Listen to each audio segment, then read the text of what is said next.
Hi there, and today I'm going to be finishing off the cab of the train.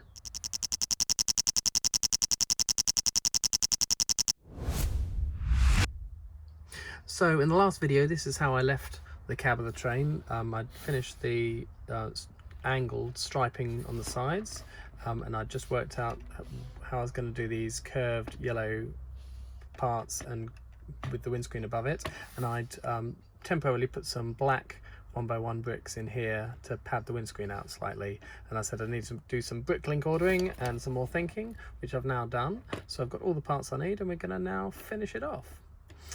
So first of all, what we need to do is pad out this area here. We're going to have a front part inside the corridor connector to blank it off, because you don't see these ends, so they're hollow, but obviously the front of the train will need to be solid. So I've got two 1x1 blue bricks with a stud on the side and a brick on top of that. So I'm just going to place that in here. And the reason I put the plate on top is that then gives something for this windscreen to fix to there. So that's going to sit quite happily there. And then I went for trans black tiles, trans black bricks I mean. So these are going to go in here, but at the moment there's nothing to stick them onto, because obviously this is studs on the side, so there's nothing that will attach to, so they just balance in there precariously, temporarily that is. Then we've got some 2x3, and I've just put a small quarter circle on the end, and if we put them on, actually it might be easier to attach the bricks to it and then put them in afterwards. Oh, that didn't go very well, did it? There we go, like that. And then I'm going to build that up with a plate here, which will tie into attaching to that red plate back here. And then I'll do the same on the other side. And I get my 2x3 with a quarter circle tile with my bricks. That sits in there nicely, and then the 1x4, and then we need to fill in these gaps, so we've got a 1x2 plate to fit in there. So that's now holding the front in and secure like that. Next, what we're going to do is attach some roof. There's a 2x4 here, and I've got the same modified tiles here as we've got for the middle sections of the roof. As you'll recall from the other videos, we have these white edges, so I've got those here, and then that ties all that nicely together. Perfect. Now for the corridor connector, we obviously can't have the same as we did on the ends. We had used the fluted bricks because they went in, they're 1x2s, so they go inside as well.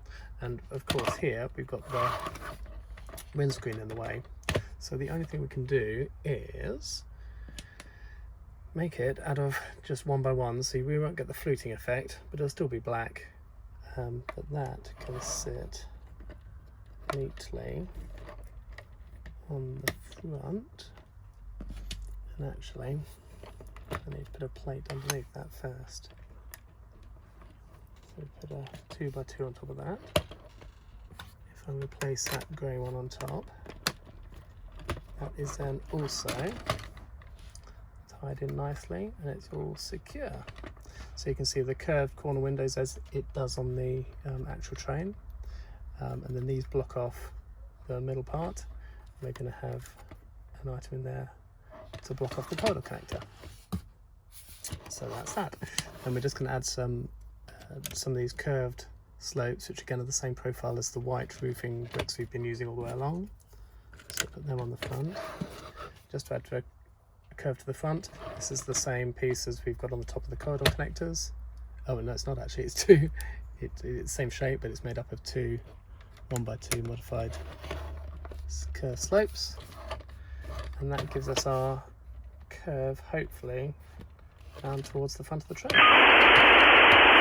And then on the inside, what we're going to do, we've got a brick, 2x4 black plate here, and the ends of the train are grey and silver. So we've got some 1x2 yellow tiles, grey and silver, grey and yellow, and then we've got some 1x3 grey tiles here, and then that hopefully should push in there nicely and fit perfectly. Looking good. One thing I did off camera between the last video and this is, all the way along, if you remember in an earlier video, if you were watching, we had these flat tiles in the middle which sit above the suspension part on the wheel sets, and here I've actually moved that one stud backwards. So this wheel set is now one stud behind where it originally was. It was here, we've moved it back to here, and I filled in the gap with a 2x2 curved slope here. And that is because we need to fit in underneath a lot of extra work coming down here. So first of all, what we've got is a 2x2 angle piece, and I've put a 1x1 tile on it. So that goes here. We need the tile because obviously if that had a stud on it, it wouldn't fit into this yellow piece because that's got no anti-stud there to take it. So we can put that in, and that's just got a white 1x1 brick on it to give us a bit of fairing coming down here. Then we're going to put a standard slope on there and a 2x2 plate underneath it. We then need to make a little sub-assembly, so I've got here a 1x4 brick. I'm putting on top of them some 2 plates and tiles like this, and that is then going to take our buffer beam. Now with Lego trains, this would need to normally be articulated, so on most trains, like the other end, that's attached to the wheel set, so as you go around corners it can attach to other trains. I'm never going to have another train attached to this. If I was, I'd have to rethink this. So this is going to be fixed, it won't articulate. They need to articulate because Lego train curves are so tight, they need to turn to get around them. So this is really just going to be for decoration. And this is going to sit underneath. I'm actually going to have to take that bit off. Put it there. And then this is the same assembly for the other side.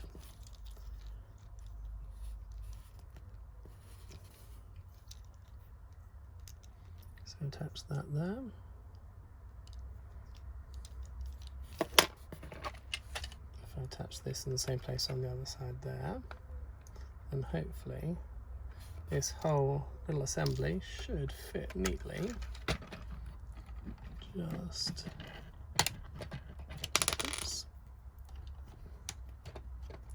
Just there like that.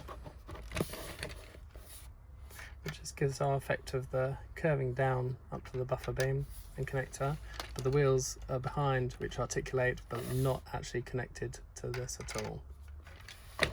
So from the front, starting to look pretty good. Right, then we're going to need to start doing our roof.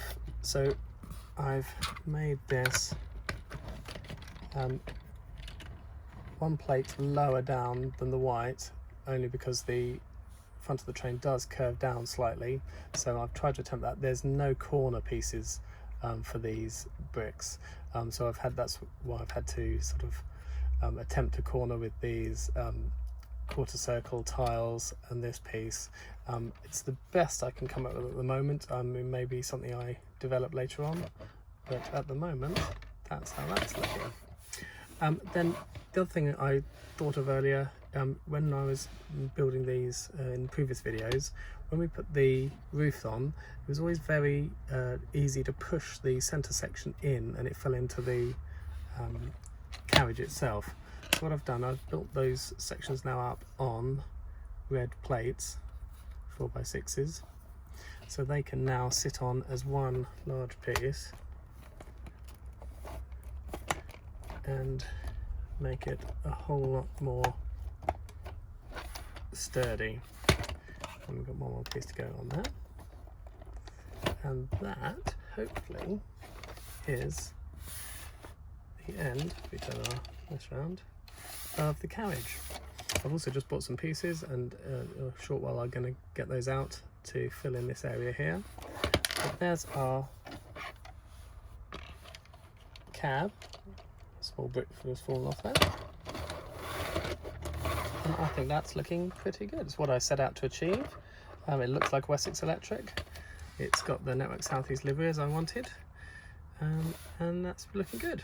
Right, what I'm going to do now, I'm going to clear this away and get the carriage and show you how I'm going to motorise it. Well, I've cleared that away, and here's the elements I need to motorise the train. Originally I was going to use the old power functions system. However, on a power functions battery box, the connections sit on top of the box, and I'm quite limited on my height because of the way the edges of the train are built with those white curves curving in. I don't have as much height for a battery box inside as you'd normally have on a train with straight sides. The better thing with the new powered up battery boxes is that the plugs go straight in on the end, so it doesn't increase the height at all. So that's why I've gone for powered up instead of power functions. Lots of people are selling these on eBay at the moment brand new because they're buying the new powered up trains but converted them to the old power function system. So I managed to get these three as a job lot on eBay, which is good. And just to show what happens, you turn them both on, let them sync up, both go blue, plug that in here, check which channel it is. No, it must be this channel then. There we go.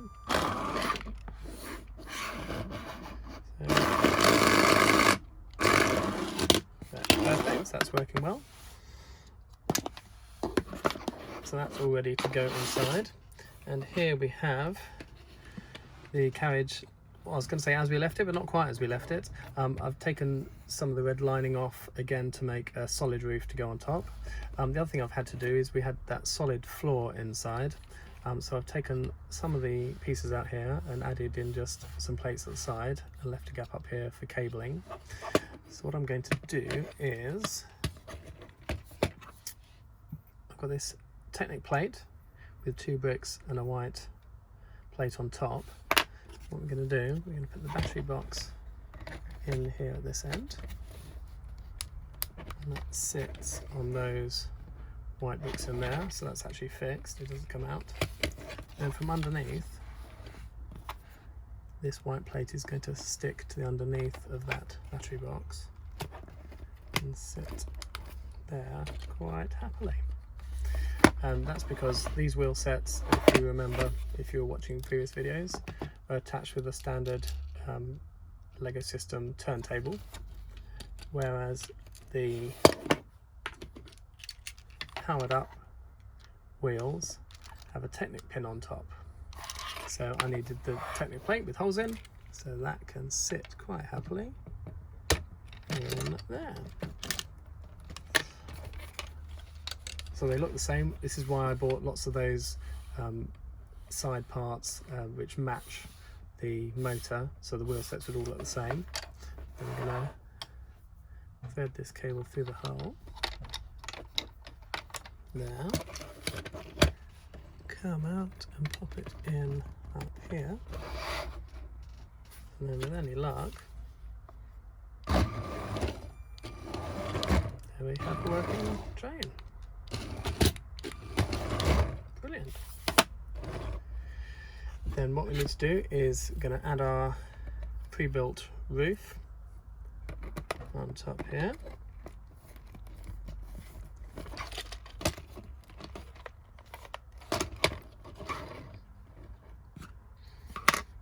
And on top of the battery box I'm going to put some tiles just for support,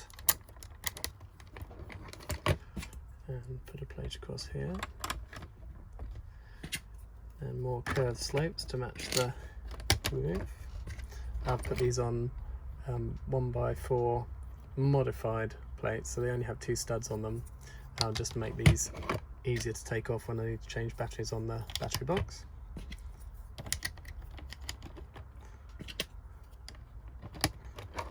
And we've got more roof to go there. And then here on this one I've just added a single plate underneath, so there's no studs here, so that will sit there and be really easy just to pop off to turn this on and off, or change channel to whatever I want. So that's only being held on by those 2 studs there. What I might do is modify this and put this on a clear plate to see the colour of the light shining through to know it's on, but even if you leave them on, they turn themselves off after a while anyway, so that should be fine. So if we get both of them together, with any luck, there we go. It's not great on rails, in fact it pulls apart, but that is proving the point that we've now got a motorised Wessex Electric. Right, what I think I'll do is set up a bit of track and get it going around. One last thing before I get it on the tracks, I suddenly realised I needed to do the underframes that sit between the wheel sets, and the reason I've got this is from the Horizon Express, the reason I've got it out is I always liked how they did tiles on their sides with angled wedge plates here to give the angle up against the wheels. So what I've done, I bought lots of those sorts of pieces in black, and I'm going to build up some sets for my train out of those. So let's put Horizon Express away for now. So firstly we're going to start with a 2x6 plate, and we're going to pop our wedge plates on each end, which gives us the shape we want. And then we've got some 2x4 tiles to go on top as well, and that gives us our smooth finish but angled ends. So I've got 2 of those. This one I've attached a brick with studs on the side too, and what we're going to do is, trying to avoid our wiring underneath, if we put our bricks on here, actually they need to go in there, don't they? Put 2 of those on there and secure them down with a 2x4 plate on top, and these should hopefully sit quite happily on each side like that, leaving space for that still to articulate on the cable to move around as it goes around the car corners, and hopefully that looks pretty good from the side. So that's our middle coach, and then our end. Now if you remember, I said I moved this wheel set back 1 stud, so those that I've just made for the coach won't actually fit in here because we're 1 stud narrower here. So we're going to do the same. Let's move that one out of the way. Start off with our 2x6 and put our wedge plates on top.